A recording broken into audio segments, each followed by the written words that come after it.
saya kira gini, pertama kan tentu kalau kita bicara tentang soal penyusunan kabinet itu hak prerogatifnya presiden, ya. Dan karena memang berapa kali pemilu ini eh, syarat pencalonan presiden itu tidak ada yang memungkinkan diusung oleh satu partai politik, maka kemudian itu harus diusung gabungan partai politik. Nah, dan itu berkonsekuensi dengan pada saat penyusunan kabinet, pastilah seorang presiden terpilih itu akan mengkomunikasikan itu dengan pimpinan partai-partai politik yang mengusungnya atau mendukungnya. Nah, khusus untuk di Koalisi Indonesia Maju, saya kira dulu pada saat terbentuknya Koalisi Indonesia Maju ini sebetulnya mungkin ya sudah ada pembicaraan-pembicaraan awal lah ya antara ketua-ketua partai politik ini dengan Pak Prabowo. Nah, apalagi sekarang sudah selesai, alhamdulillah, mudah-mudahan besok tanggal 22 sudah final, Pak Prabowo dan Mas Gibran menjadi presiden terpilih dan wakil presiden terpilih 2029, ya pasti sudah mulai sudah pembicaraan yang lebih intensif lagi. Ya, kalau kami dari Partai Golkar sebenarnya dari pemilu ke pemilu itu selalu kita serahkan urusan yang mewakili Partai Golkar itu oleh Ketua Umum. Jadi pembicaraannya itu antara Ketua Umum Partai Golkar dengan Presiden terpilih. Nah, dalam periode ini tentu nanti akan bersama dengan Pak Prabowo.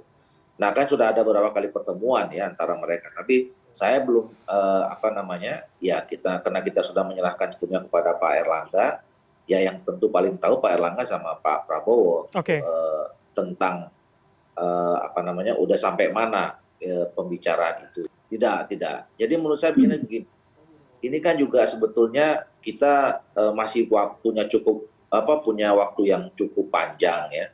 Karena pelantikan DPR aja belum, jangankan pelantikan, ini kemarin masih sengketa Pilpres, insya Allah besok tanggal 22. Nanti habis itu mulai lagi sengketa Pileg gitu.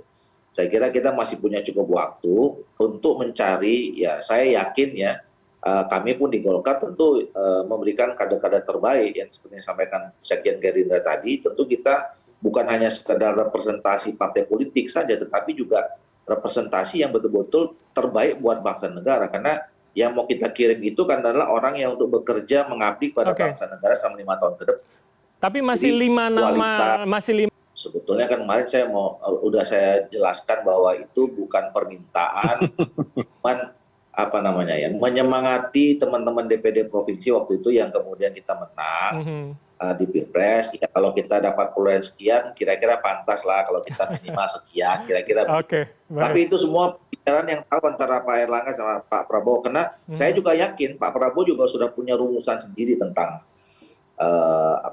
komposisi di dalam kabinet, berapa yang berasal dari partai politik, berapa yang dari profesional dan seterusnya. Saya kira nggak ada masalah, karena kan begini, kami salah satu latar belakang kenapa kami mendukung Pak Prabowo itu adalah kita melihat bahwa Pak Prabowo ini kan selalu membangun narasi tentang kebersamaan, pentingnya persatuan, harus adanya sinergitas gitu ya. Nah, dan itu juga beliau tunjukkan gitu. Makanya kemarin ketika kita juga respect gitu ya, karena Pak Bang Surya dan Nasdem begitu KPU umumkan langsung mengucapkan selamat dan kemudian dibalas kan dengan mengunjungi Pak Prabowo, mengunjungi Nasdem ke kantornya Nasdem gitu. Nah, ini kan bentuk kenegarawanan yang ditunjukkan, dan itu yang menjadi salah satu kenapa kita memberikan dukungan penuh kepada Pak Prabowo. Nah, jadi dalam membangun Indonesia ke depan pun saya kira kan kita tidak bisa sendirian. Kita harus mengajak seluruh potensi bangsa ya. Nah, dimulai dengan membangun komunikasi. Pada akhirnya nanti setelah komunikasi itu bahwa ada yang memilih ikut di dalam dan kemudian juga ada yang memilih di luar pemerintahan ya. Saya kira itu nggak ada, biasa saja. Dan itu yang saya sepakat tadi bahwa, dan saya sudah berkali-kali, berada di dalam pemerintahan atau di luar pemerintahan itu sama mulianya. Karena semua motif tujuannya adalah untuk membangun bangsa dan negara. Gitu. Nah, tapi mau di luar, mau di dalam, komunikasi itu kan nggak boleh putus. Gitu. Nah, jadi pembicaraan-pembicaraan yang dilakukan oleh kemarin Pak Prabowo dan kemudian dengan Bang Surya, sekarang sedang diisukan mau dipertemukan antara Bu Megawati dengan Pak Prabowo, kita dukung penuh untuk apa? Untuk kepentingan bangsa ke depan setidaknya 5 tahun yang kita membutuhkan semua sinergi. Oke. Bahwa kemudian hasil komunikasi itu sepakat untuk tidak di dalam, itu nggak ada masalah. Mungkin itu lebih elegan kan kira-kira gitu. Oke. Ya pasti kalau kemudian nanti pilihan partai-partai politik yang selama ini di luar Koalisi Indonesia Maju untuk bergabung di dalam pemerintahan, ya tentu visinya harus sama dengan visinya Pak Prabowo, Oke. visi pemerintahannya gitu. Nah, mungkin itu nanti yang pada akhirnya membuat keputusan bagi partai-partai politik. Kalau misalnya ada partai politik yang ternyata visinya nggak sama gitu ya, akhirnya mereka memilih ya sudah, kita tetap berada di luar pemerintahan yang tugasnya adalah mengontrol jalannya pemerintahan. Itu Baik. yang saya katakan tadi, ya sama. Tapi kalau memang mau bergabung di dalam pemerintahan, ya harus sama visinya, harus Baik. sama misinya, Mhm. harus sama programnya, kira-kira gitu. Kalau enggak, ya kan nggak ketemu, kira-kira gitu. Oke, baik. Pengalaman dalam menghadapi pilkada serentak yang sudah beberapa kali dilaksanakan, itu suasananya cair, ya. Mhm. Nggak bisa kemudian kita kemudian merelevansikan, melinearkan secara langsung antara koalisi yang terbangun di pusat sama di daerah. Walaupun memang pemilu 2024 ini agak berbeda karena pileg pilpresnya dilaksanakan secara bersamaan dan pilkadanya berdekatan. Betul. Jadi sebetulnya memang sudah karena waktunya jaraknya dekat ya, chemistry antara partai-partai politik pengusung pilpres itu masih terasa sampai menjelang pilkada ini. Mhm. Nah, tapi saya yakin, saya kira nanti itu akan belum tentu bisa sama semuanya. Mungkin iya tahap pertama ya, karena masih dekat, ya ngomong-ngomongnya dengan partai politik sekoalisi pilpres kemarin. Oke. Tetapi begitu dihadapkan dengan realitas local wisdom di daerah, itu belum tentu bisa sama.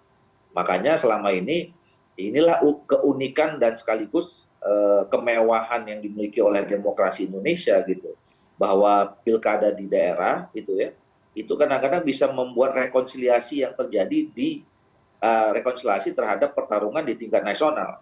Jadi ya misalnya saya yakin di beberapa tempat nanti kita bisa duduk bersama mengusung dengan partainya Bang Taslim ini Oke. bersama dengan partai politik yang lain, sekalipun dengan PDIP gitu, karena memang kepentingannya adalah kepentingan lokal gitu. Nah, jadi menurut saya itu yang nanti mungkin, dan kami menghadapinya biasa saja Partai Golkar karena Atau kemudian ini kalau akan oke, tapi kalau ya kalau lihat dari hasil pileg kemarin kan memang sangat dimungkinkan ya teman-teman yang tergabung dalam koalisi 01 kemarin ini untuk mengusung sendiri gitu.